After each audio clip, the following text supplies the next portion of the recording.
Greetings, friends!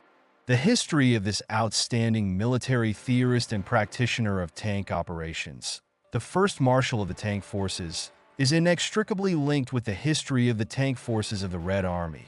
Pavel Rotmistrov's tankers covered themselves with glory in the battles near Moscow, Stalingrad, and the Kursk Bulge, making an invaluable contribution to the liberation of Ukraine and Europe.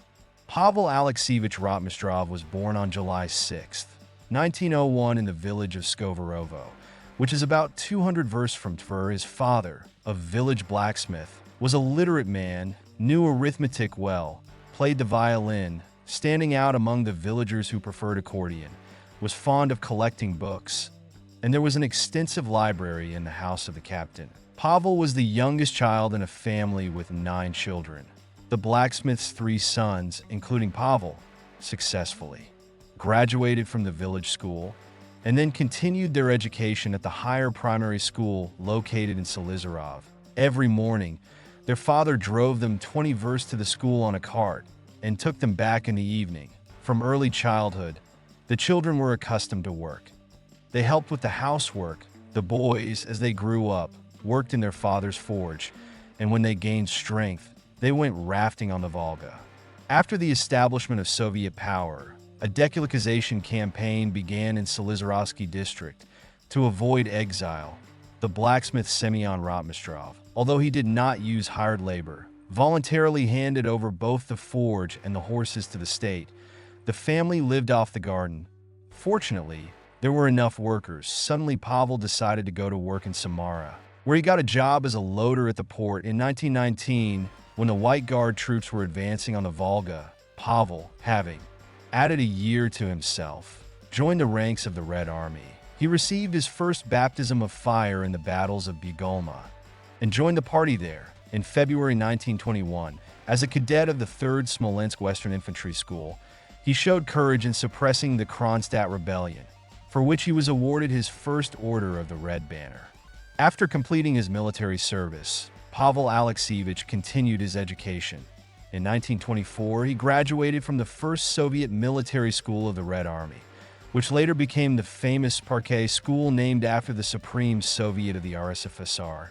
Then, after serving in Leningrad, he entered the M.V. Frunze Military Academy in Moscow. Fate brought him together with Elena, a hereditary noblewoman, a graduate of the Smolny Institute of Noble Maidens. Elena was fluent in 3 foreign languages and was preparing to become a maid of honor to the Empress. But the revolution abruptly changed her plans. Pavel, who came from a completely different social environment, managed to win her heart, and soon they got married. They had a son, Yuri. After graduating from the academy, Pavel was sent to Transbaikalia as head of the operational department of the Infantry Division headquarters. He and his wife moved to Chita. In 1936, Major Rotmistrov was appointed head of the operational department of the headquarters of the Special Red Banner Far Eastern Army, OKDA. In 1937, he was promoted to the rank of colonel, recalled to Moscow, and, despite his lack of practical experience working with tanks, he saw them only at parades and exercises, was appointed a teacher at the Academy of Mechanization and Motorization of the Red Army. In Moscow, the family huddled in a small apartment, and Pavel Alexievich wrote his PhD thesis at night, sitting on a chest in the hallway. In 1938, the commander of the OKDA, Vasily Blucher, was arrested. Rotmistrov, who often communicated with the marshal on duty, was expelled from the party. He complained to various authorities, up to the Central Committee, and his party card was returned to him. But he still received a severe reprimand with entry in his personal file for loss of vigilance. Subscribe to our channel and like it so that you don't miss other fascinating stories about the Second World War and learn about different points of view on the events of those years. We offer you a look at history based on the analysis of various sources and evidence.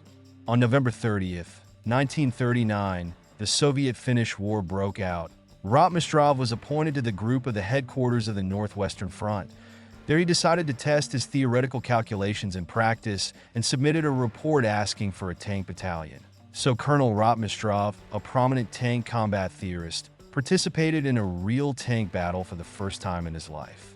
Shortly before the German attack on the Soviet Union, Rotmistrov was appointed Chief of Staff of the 3rd Mechanized Corps stationed in Kaunas and Alytus. The Corps, although not fully staffed 1,031 tanks, was armed with a significant number of combat vehicles. 50 T-34, 39 Cave-1, in total 89 newest tanks, a formidable force. 435 BT-7 and BT-7M, 41 T-26, 18 heavy KV-2, 57 3-towered T-28, a total of 640 tanks. In addition, the hull had 74 T-27 tankettes, 166 BA, 10 armored vehicles with 45 guns, the same as on the BT-7 and T-26, and 58 BA, 20 machine gun armored cars. 5 days before the start of the war, 3 divisions of the Corps moved to the concentration areas. But due to communication failures and loss of control in the first hours after the attack, they were unable to effectively counteract the German seizure of the bridges over the Neman River in the Alytus area. This allowed the enemy to quickly capture Kaunas. The Corps was surrounded, and for 2 months the Corps commander, Major General Andrei Kirkin, and Rotmistrov with a small group of tankers, fought their way through the enemy's rear. Despite the fact that they managed to reach their own with their battle banner, documents, uniforms, and weapons, the Corps was disbanded. Rotmistrov was called to the General Staff and offered the position of Chief of Staff of the Tank Forces of the Red Army. This high position opened up brilliant career prospects for him and provided a comfortable life away from the front line. However, Rotmistrov refused this offer and wrote a report asking to be sent to the front. In September 1941, he was appointed commander of the 8th Tank Brigade on the Northwestern Front. The new commander, with the characteristic Chapiv mustache and bicycle glasses, was greeted with some wariness. However, opinion about him changed when he proposed an original tactical plan to send 6 tractors and 1 tank to the right flank before the offensive, all night long. This technique moved along the front line, simulating the concentration of large tank forces. In the dark, the tractors were indistinguishable from tanks. The German command believed in this trick and concentrated the main anti-tank weapons on its left flank. That's what Rotmistrov wanted. He dealt the main blow to the right, weakened flank of the enemy. The brigade did not suffer any losses in this battle. In the autumn of 1941, German troops came close to Moscow. The Stavka threw all available forces, including Rotmistrov's 8th Tank Brigade, into the defense of the capital. In October, in the area of Vyazma, 5 armies of the Western and Reserve fronts, over 600,000 people, were surrounded. An 80-kilometer gap was formed in the Soviet defense, through which German tank units rushed to Kalinin. The city was captured, and a direct route to Moscow opened from there. The Stavka sent reinforcements from all over the Western Front to Kalinin. Rotmistrov's brigade made a forced march, covering more than 200 kilometers in a day. Rotmistrov was armed with only light-wheeled, tracked BT-7 tanks. However, German tanks, faced with off-road conditions, lost significantly in mobility and efficiency. Near the village of Kalakino, the brigade met with 30 German tanks. Rotmistrov, knowing that the narrow tracks of German vehicles were not adapted to moving through mud, deliberately left them only one escape route, to the ravine, where Soviet infantry with grenades were already waiting for them. After that, the brigade reached Kalinin from the west, where a strategically important railway line passed with the only overpass in the area, through which tanks could cross the railway and enter the city, the so-called Humpback Bridge. Without wasting time regrouping, the tankers attacked the enemy. By the end of the second day, the 8th Tank Brigade, together with the 934th Infantry Regiment, having suffered significant losses, took control of the Gorbaty Bridge. However, now the brigade itself was under threat of encirclement. The brigade commander, without waiting for an order, withdrew his units to Lykoslav.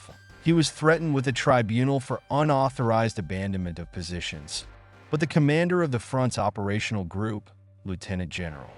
Nikolai Vatutin, who commanded the 8th Tank Brigade, ordered Rotmistrov to correct the mistake by giving him the 185th Infantry Division to strengthen it. On October 19, 1941, the Kalinin Front was established under the command of Colonel General Ivan Konyev. As part of this front, the Rotmistrov Brigade took an active part in the counteroffensive near Moscow, and on December 16, 1941, Kalinin was liberated from the Nazi invaders. By the beginning of 1942, the Soviet industry had significantly increased the production of armored vehicles, which allowed the formation of large tank formations to begin. In the spring of 1942, the Stavka began to form 20 tank corps and 2 tank armies. The new corps, although smaller in number than the pre-war tank divisions, had much greater mobility and were more manageable. Rotmistrov received the rank of general and was appointed commander of the 7th Tank Corps in the autumn of 1942. During the Battle of Stalingrad, the Corps lost 165 tanks out of 180 in 3 weeks. The remnants of the Corps were sent to Saratov for reformation, and the captain was called to the general staff and then to report to Stalin. When asked by the Supreme Commander-in-Chief about the causes of failures and heavy losses, Rotmistrov honestly replied that German tank formations were superior to Soviet ones in organizational, quantitative, and qualitative terms. At the end of 1942, in an effort to save the 6th Army of Field Marshal Paulus, surrounded at Stalingrad, Hitler threw Army Group Don under the command of Field Marshal Erich von Manstein in a battle to thwart an attempt to break through the encirclement ring. The Stavka sent the 2nd Guards Army of Lieutenant General Rodion Malinovsky, reinforced by Rotmistrov's 7th Tank Corps, to the area. In 2 days of intense fighting, the tankers captured the Kotelnikovo station and the nearby settlement. The representative of the headquarters, Colonel General Alexander Vasilevsky, personally conveyed Stalin's gratitude to the captain. The 7th Tank Corps was transformed into the 3rd Guards Kotelnikovsky Tank Corps, and Rotmistrov was awarded the Order of Suvorov 2nd Degree. This was his 3rd such award. In February 1943, Rotmistrov was promoted to Lieutenant General of the Tank Forces and assigned to him the command of the 5th Tank Army, which was being formed according to the new staffing table. It included not only tank and rifle units, but also motorized infantry units capable of moving quickly after tanks, keeping up with them.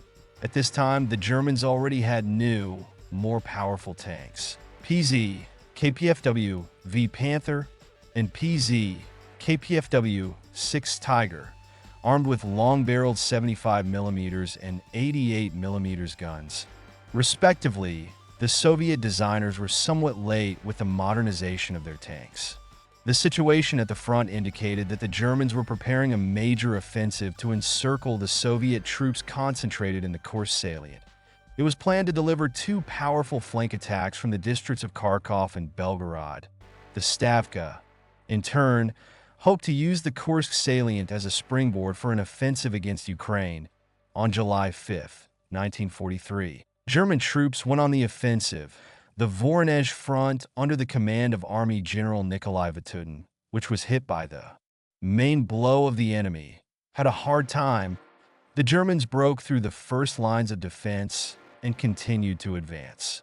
There were practically no forests on the southern face of the Kursk Bulge that could serve as a natural shelter for Soviet troops, and German aircraft bombed defensive positions and minefields of the Voronezh Front on a daily basis. Therefore, the main burden of the fight against German tanks fell on the shoulders of the gunners and infantrymen. German tank crews were well trained. Soviet artillery batteries suffered heavy losses, and reserves were rapidly disappearing. By July 11, 1943, just 6 days after the start of the Battle of Kursk, the situation on the southern front had become critical. The enemy had wedged into the defense of the Voronezh Front to a depth of 35 kilometers and created a real threat to the army's rear. A little more, and the German tanks could have entered the operational space, having achieved their main goal: the dismemberment of the Kursk salient. The Stavka did not manage to bring the 5th Guards Combined Arms Army of Lieutenant General Alexei Zadov in a battle in time. and the only combat-ready reserve remained Rotmistrov's 5th Tank Army. She had to attack in extremely unfavorable conditions, in a narrow corridor between the Sel River and the railway, which was completely shot through by German artillery and tanks. This inevitably entailed heavy losses. Rotmistrov had practically no time to prepare for the offensive, but any delay threatened even more serious consequences. Without proper artillery and air support, part of the tanks of the 5th Panzer Army broke through to the positions of the SS Panzer Division Deadhead, creating a threat to its encirclement. Another part of the Soviet tanks reached the positions of the German artillery. However, the Germans skillfully maneuvered, pulling up reserves and strengthening the defense. German tanks fired at close range from a distance of up to 2 kilometers, while Soviet T-34-75s had to get close to them at a distance of 300 meters in order to hit the Tiger or Panther. In this battle, for the first time in the entire war, burning Soviet tanks rammed, and the crews of the damaged vehicles continued to fight the enemy like infantrymen. By the evening of July 12th, the 5th Tank Army had lost more than half of its personnel and equipment. However, the German units were also severely exhausted and began to retreat. The 5th Tank Army did not fulfill its task, but thanks to the joint efforts of the 5th Guards Army of Zadov, the 1st Guards Tank Army of Mikhail Katakov, and at the cost of huge losses, the German troops were stopped, and then the Soviet troops went on the offensive. For Rotmistrov, the outcome of this battle was both a victory and a defeat. Due to the significant losses of the army and the failure to fulfill the combat mission, he was summoned to Stalin. The Supreme Commander was extremely displeased. However, Rotmistrov again drew Stalin's attention to the fact that the new German tanks had overwhelming technical superiority over the Soviet T-34. He stressed that 3 crew members are freely accommodated in the tower of German tanks, each of whom has enough space to perform their duties, whereas in the T-34 Tower 2 tankers work very closely. In addition, the Germans had much better communication between both the crew members inside the tank and between the tanks and the command. Finally, the German tanks were equipped with more advanced surveillance devices and sights, which allowed them to conduct effective fire from long distances. There was also an important technical nuance. The size of the tank's turret, the thickness of its armor, and the caliber of the gun directly depend on the diameter of the shoulder strap. The hole in the body in which the turret is mounted, the maximum diameter of the shoulder strap that Soviet factories could produce using existing equipment was 1,400 millimeters. It was only after receiving 2 specialized machines under Lend-Lease, one was installed in Nizhny Tagil, the other in Chelyabinsk, that it became possible to increase the shoulder strap diameter to 1,600 millimeters. This made it possible to create a new tank, the T-34-85, armed with an 85 millimeters cannon and having a 3-seat turret. Lend-Lease deliveries of modern walkie-talkies also made it possible to significantly improve communication in tank forces. On August 23, 1943, the 5th Tank Army under the command of Rotmistrov, replenished with new equipment and personnel, liberated Kharkov, thereby completing the Battle of Kursk. In the autumn of 1943, Rotmistrov received the rank of Colonel General of the Tank Forces. Despite the victory in the Battle of Kursk, Germany remained a dangerous opponent. On January 28, 1944, during the Korsun-Shevchenko operation, the 5th Tank Army of Rotmistrov, together with the 6th Tank Army of Lieutenant General Andrei Kravchenko, surrounded the 11th Army Corps of the Wehrmacht under the command of Lieutenant General Wilhelm Stimmermann. About 60,000 German soldiers and officers got into the cauldron. Hitler made a desperate attempt to unblock the encircled units by sending a large group to the area. Under the powerful blows of the enemy, the 2nd Ukrainian Front of Army General Ivan Konyev began to retreat. The Germans were only a few kilometers away from breaking through the encirclement ring. But for 7 days, the 5th Tank Army of Rotmistrov heroically repelled the fierce attacks of the enemy on the outer front of the encirclement, preventing a breakthrough.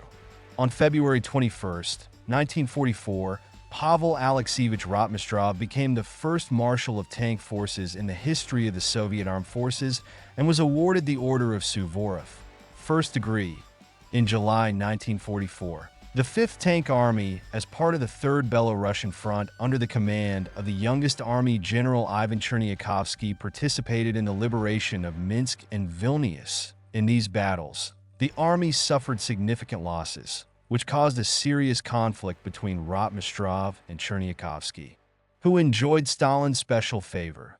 After Cherniakovsky's report, Rotmistrov was removed from his post as commander of the 5th Tank Army, and he did not return to the front until the end of the war. However, this decision was not a manifestation of disgrace. In August 1944, Stalin appointed Rotmistrov deputy commander of the armored and mechanized troops of the Red Army. In 1956, Pavel Alexeyevich Rotmistrov successfully defended his doctoral thesis. In 1958, he became a professor at the Academy of Armored Forces, and in 1962, Chief Marshal of Armored Forces. On May 7, 1965, on the eve of the 20th anniversary of victory in the Great Patriotic War, he was awarded the title Hero of the Soviet Union. Pavel Alexeyevich Rotmistrov passed away on April 6, 1982, at the age of 80. An obituary dedicated to his memory was published on April 8 on the second page of the newspaper Pravda, signed by members of the Politburo of the Central Committee of the CPSU and the country's top military leadership. Goodbye, friends. I was glad to see you on our channel. Don't forget to leave comments, like, and subscribe. See you soon.